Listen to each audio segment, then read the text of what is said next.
नमस्कार. हवामान अंदाज आणि शेतीविषयक माहिती या यूट्यूब चॅनलमध्ये मी दादा सगळ्यांनी आपले सर्वांचे स्वागत करत आहे.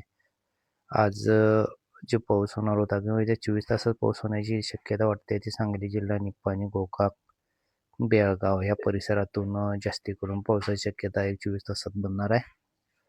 त्यानंतर पुढे विजापूर, चडचण ह्या जो भागात आहे त्या भागात स्थानिक वातावरण म्हणून पावसाची शक्यता बनणार आहे. कलबुर्गी भागात सुद्धा पावसाची शक्यता बनणार आहे. एकंदरीत उर्वरित अ, राज्यामध्ये पाहायला गेलं तर मग राज्यामध्ये पावसाची शक्यता थोडी कमी आहे. 24 तासात वरच्या अंगाला जेवढा भाग सांगितला आता दक्षिण कोपरा, सिंधुदुर्ग पट्टा, कोल्हापूर परिसर, सातारा परिसर ह्या पट्ट्यातूनच पावसाची शक्यता 24 तासात असण्याची शक्यता दिसून येतात. परतचा भाग बघायला तर कोल्हापूर, सावंतवाडी परिसर, बेळगाव या परिसरात तर पावसाची शक्यता आहे. 48 तासात पाहायला गेलं तर कोल्हापूर, सातारा, बेळगाव या परिसरात ढगाळ वातावरण आहे.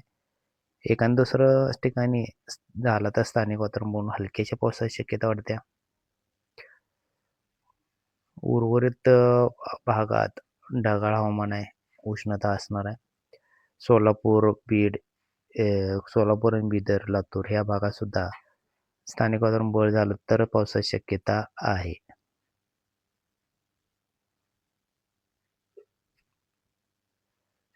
27 तारखेला पाहायला गेलं 27 तारखेला बेळगाव, पणजी, कारंजा ही जो कर्नाटकचा भाग आहे या कर्नाटकच्या भागातून पावसाची शक्यता जास्त आहे.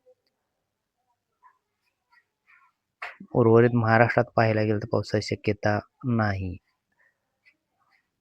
झाला तर शक्यता पावसाची जर वाटलीच तर भुईसार, वाणी आणि इकडे नाशिकचा परिसर, मुंबई परिसरात एखाद्या दुसऱ्या ठिकाणी हलक्याची पावसाची शक्यता आहे. उर्वरित भागात पाहिलं तर नंदुरबार आणि मालेगाव, जळगाव या पट्ट्यात स्थानिक वातावरण बळ करून पावसाची शक्यता वाटत आहे. 27, 28, 28 तारखेपर्यंत या भागात पावसाची शक्यता दाखवत आहे. त्यानंतर 28 ते 29 तारखेपर्यंत हवामानाचा अंदाज पाहायला गेला तर असं दिसून येते की नंदुरबार पट्टा आणि नाशिक, मुंबई पट्ट्यात ढगाळ हवामान जास्त आहे. आणि नाशिक, मालेगाव, नंदुरबार, छत्रपती संभाजीनगर, अहिल्यानगर या पट्ट्यात मेघगर्जनेसह पाऊस होण्याची शक्यता 30 तारखेचा 28 ते 30 दरम्यान दाखवत आहे. नाशिक, मालेगाव, छत्रपती संभाजीनगर, अहिल्यानगर, जळगाव हे जे पट्टा आहे आणि खाली इकडे मराठवाडा, विदर्भ साईडचा उत्तर भाग ह्या पट्ट्यातून अकोला, रिसॉर्ट, अमरावती ह्या भागात पावसाची शक्यता आहे. विदर्भ पट्ट्यात थोडासा ढगाळ हवामान होईल, स्थानिक वातावरण बनलं तर पावसाची शक्यता वाटते.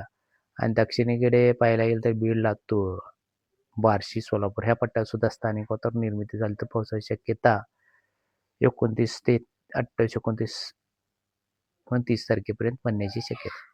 हा झाला 31 तारखेपर्यंतचा हवामान अंदाज. अपडेट पाहण्यासाठी चॅनल सबस्क्राईब करून ठेवा. व्हिडिओला लाईक करत चला, शेअर करत चला. धन्यवाद.